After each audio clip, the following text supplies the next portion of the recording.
নমস্কার বন্ধুরা, ক্ষণিকের অতিথি চ্যানেলে আপনাদের সকলকে স্বাগত। আজকের কালেক্টিভ রিডিংয়ের জন্য ইউনিভার্সের তরফ থেকে কী মেসেজেস আছে আসুন দেখে নেওয়া যায়। এটি একটি জেনারেল কালেক্টিভ রিডিং, তাই সবটা সকলের জন্য ম্যাচ করবে না। যেটুকু করবে সেটুকু নেবেন, বাকিটা অন্যের জন্য ছেড়ে রেখে দেবেন। টাইমলেস রিডিং, আপনি যখনই দেখবেন তখনই এই রিডিংটি আপনার জন্য অ্যাপ্লিকেবল হয়ে যাবে। তো আসুন দেখে নেওয়া যাক। আচ্ছা, এইস অফ সোর্স, কোনো ব্যাপারে আপনার ক্ল্যারিটি আসছে বা আপনি ক্ল্যারিটি চাইছেন।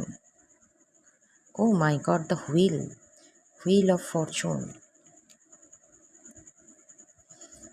অফ ফরচুন মানে অনেক কিছু, মানে হুইল অফ ফরচুন কোনো একটা ফেজ কমপ্লিট হচ্ছে এবং কিছু প্রশ্নের উত্তর আপনি পাচ্ছেন, ক্ল্যারিটি আসছে। কারণ একটা ভোগ, আপনার যেটুকু যা ভোগ ছিল সেই ভোগটা কমপ্লিট হয়েছে। আচ্ছা, নাইট অফ পেন্টাকলস, এই পদ্ধতিটা অনেক স্লো মুভিং ছিল, যেটা আপনাকে অনেক কনফিউশন দিয়েছে, কিন্তু এখন এটা আপনাকে এম্পারার এনার্জিতে উন্নীত করেছে। Wow, the moon card, king of wands.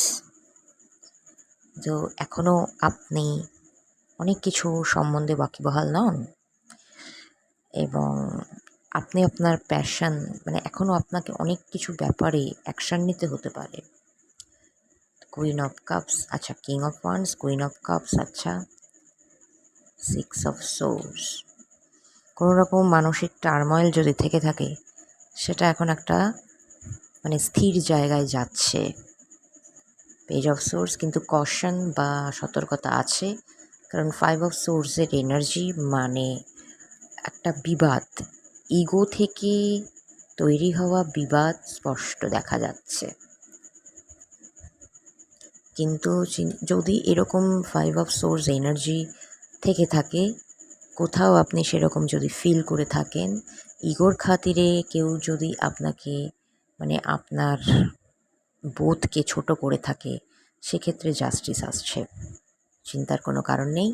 আজকের জন্য এটুকুই, আবার পরে দেখা হবে।